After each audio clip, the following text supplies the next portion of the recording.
पाकिस्तान के हवाले से ही एक खबर है, पाकिस्तान क्रिकेट टीम के हवाले से, फिटनेस के हवाले से कुछ खबरें जो हैं आज हमने देखा कि मंजर आम पर आई, उन पे हमने बात करनी है। उसके अलावा हमने जो आज सुबह 5:30 बजे पाकिस्तानी वक्त के मुताबिक मैच खेला गया यूएसए वर्सेस वेस्ट इंडीज़, उस पर भी हमने बात करनी है। जो अगला मैच खेला जाएगा पाकिस्तानी वक्त 7:30 बजे इंडिया वर्सेस बांग्लादेश, उस पर भी हमने बात करनी है। और भी बहुत सारे टॉपिक हैं जिसको हमने डिस्कस करना है, लेकिन सबसे पहले सबसे इंपॉर्टेंट बात मैं करना चाहूँगी विच इज़ फिटनेस। हमने देखा कि जो टीम है वो बहुत अरसे से अच्छा नहीं कर पा रही है और हमें कुछ खिलाड़ी जो हैं वो फिटनेस के असूलों को भी जो है लगता है कि शायद वो मद्देनज़र नहीं रख रहे।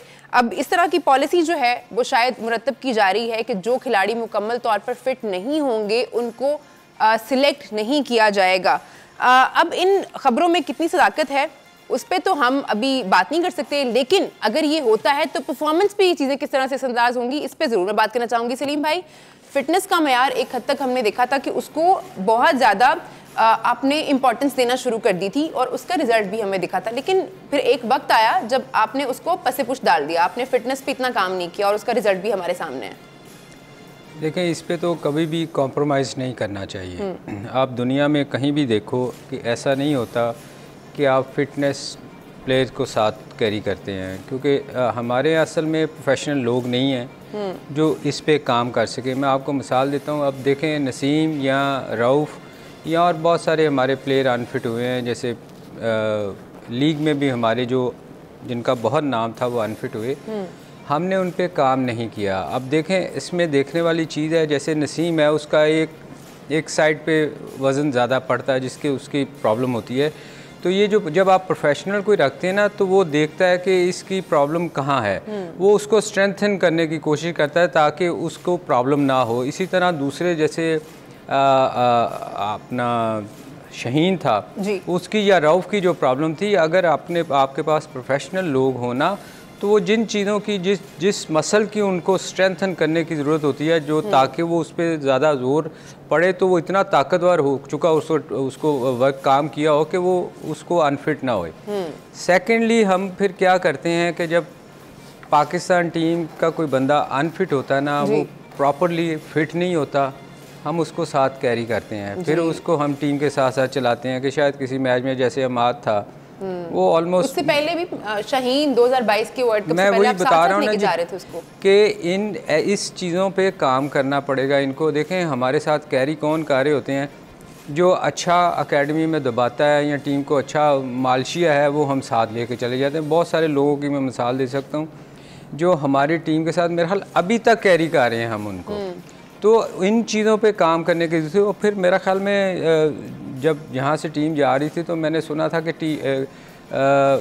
फिटनेस पे कॉम्प्रोमाइज़ नहीं होगा, मगर कॉम्प्रोमाइज़ हुआ। हम हर साल ये कहते हैं कि हम इस पे कॉम्प्रोमाइज़ नहीं करेंगे, मगर हम कॉम्प्रोमाइज़ करते हैं। मेरे ख्याल में स्पेशली इस फील्ड में हमारे प्रोफेशनल लोग होने चाहिए जो फास्ट बॉलिंग को अंडरस्टैंड करते हो, या उस बॉलर को जिसकी मसल वीक हैं, जिस पे वो अनफिट होता है, उस पे काम करें। बिल्कुल, जब आपने खेल खेलना है तो फिटनेस तो बड़ी ज़रूरी है। एक बड़ी सरप्राइजिंग बात की है प्रोफेसर हफीज़ साहब ने, उन्होंने कहा है कि जब वो टीम का हिस्सा थे कुछ बहुत ही लिमिटेड से टाइम पीरियड के लिए, तो उन्होंने जब जो ट्रेनर थे उनसे पूछा कि जी फिटनेस का मयार मुझे नज़र नहीं आ रहा, लड़के जो हैं वो बहुत अनफिट हैं, तो उनको बताया गया कि जो साबिका मैनेजमेंट थी जिसमें मिकी आर्थर और ग्रैंड ब्रैडमन थे उस वक्त टीम के साथ, उन्होंने कहा था कि जी अभी आप फिटनेस के मसाइल को छोड़ दें और जैसे भी लड़के खेलना चाहते हैं उनको उसी तरह से रहने दें। इंजी भाई, ये बात, इसको किस तरह देखते हैं आप? जाहिर है अगर आप किसी स्पोर्ट्स कोई भी स्पोर्ट्स खेल रहे हैं तो आपको फिट होना तो आपके लिए पहली चीज़ है। और कि अगर आप पीसीबी यानी स्टेटमेंट दे रहे हैं कि जी अब हम फिट प्लेयर्स को खिलाएंगे, तो ये स्टेटमेंट है ना हैरान कुन है, किसी की तरफ से भी आई है तो ये हैरान कुन है कि यानी कि आप वर्ल्ड कप में जो प्लेयर्स गए थे या दूसरे प्लेयर्स गए थे वो अनफिट थे। अच्छा, यहाँ अनफिट का ज़रा मैं थोड़ा सा आपको कॉन्सेप्ट है ना ज़रा थोड़ा सा क्लियर करूँ कि जी अनफिट क्या है। ये नहीं है कि जी अनफिट किसी को कोई इंजरी हुई है। असल में जिस टाइम आप किसी बड़े इवेंट में इंटर होते हैं ना, तो आपको कंप्लीट फ्रेश होना चाहिए ताकि आप प्रॉपर जोर लगा सकें। बाज़ टाइम ये होता है कि जी आप इतने थक जाते हैं, आप इंजर्ड नहीं होते, आप इतने थक जाते हैं कि जी आपसे प्रॉपर जोर नहीं लगता, स्पेशली फास्ट बॉलर से या बैट्समैन से, तो ये भी एक फ़िटनेस देखनी चाहिए कि जी किस प्लेयर ने कितनी क्रिकेट खेलनी है, ये बोर्ड ज़रूर मद्देनज़र रखे। और दूसरी चीज़ ये कि हफीज़ ने ये मिकी आर्थर का नाम लिया है।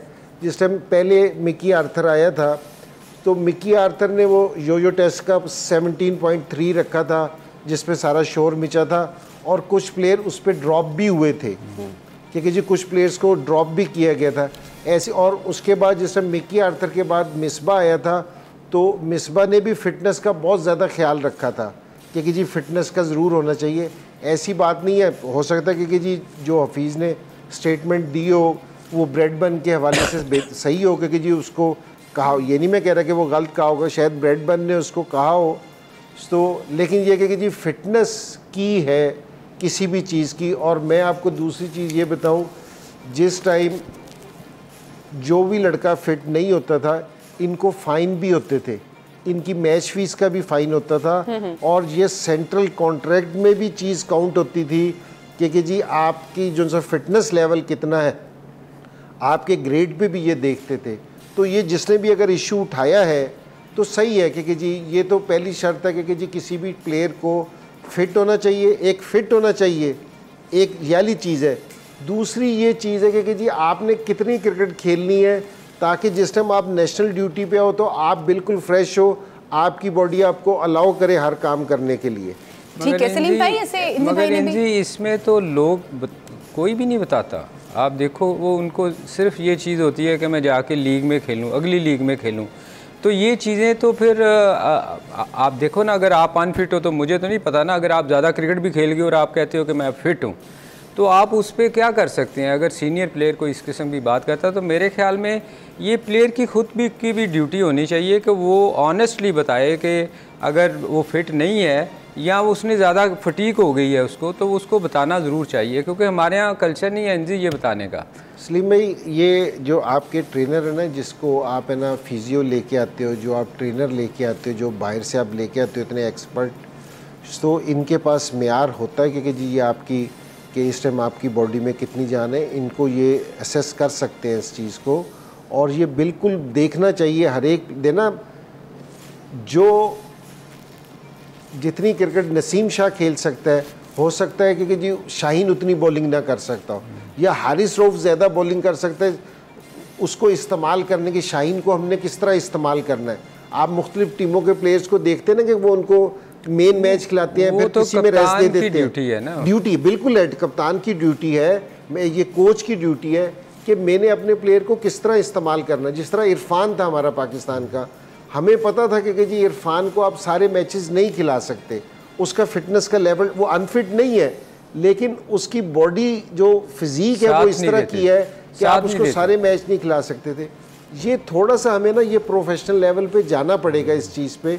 तो फिटनेस होना और दूसरी चीज़ होना ज़रा डिफरेंट चीज़ है। अच्छा, मैं ये बात कंटिन्यू करना चाह रही थी, जैसे इंजी भाई ने कहा ना कि पहले ये मयार हमने रखा था फिटनेस का, और आपने यो टेस्ट रखा था कि इतने पॉइंट्स लड़कों को अर्न करने हैं अगर वो टीम में जगह बनाना चाहते हैं। तो हम सीधे रास्ते पे चलते चलते भटक क्यों जाते हैं? क्या परफॉर्मेंस अच्छी होना शुरू हो जाती है तो आप कैजुअल लेना शुरू कर देते हैं चीज़ों को, आप फिटनेस को फिर उस तरह से प्रायोरिटी नहीं बनाते? हालांकि ये तो बड़ा अच्छा कल्चर था अगर इस तरह से किया गया था, और मुझे याद है किया गया था बिल्कुल। ये जो चीज़ थी ना, ये कुछ लोगों के लिए कॉम्प्रोमाइज़ की गई थी। आपको याद होगा मैंने कहा था कि मोहम्मद वसीम को सिलेक्टर इसलिए बनाया गया था कि चीज़ों को कॉम्प्रोमाइज़ किया जाए जी। और उसमें बहुत सारे लोगों को फिर सिलेक्ट किया गया था, इन सारी चीज़ों को पीछे छोड़ दिया गया था और कहा गया था कि जी ठीक है, उसको सिर्फ साइन करने के लिए रखा था। वो यो टेस्ट या बाकी जितने भी टेस्ट थे वो सब ख़त्म कर दिए गए थे। तो मेरा ख्याल ये जो चीज़ें ऐसी हैं ना, ये तो ऊपर वाले लोगों को देखनी चाहिए कि ऐसे लोगों को आना ही नहीं चाहिए जो कॉम्प्रोमाइज़, इस चीज़ पे तो कभी भी कॉम्प्रोमाइज़ नहीं होना चाहिए ना। देखें, आप फिट होएंगे तो आप 100% परफॉर्मेंस देंगे ना। तो ये जो लोग बीच में आप सिफारशी आ जाते हैं ना, वो फिर आके टीम का बिल्कुल टीम को एक ज़रा से बिगाड़ से फिर इतना लंबा बिगाड़ पैदा हो जाता है कि फिर नौबत यहाँ तक आ जाती है कि हम यहाँ बैठ के अब ये डिस्कस कर रहे हैं। एग्जैक्टली ऐसे ही। तो ये चीज़ें तो होनी नहीं चाहिए, बिल्कुल नहीं होनी चाहिए।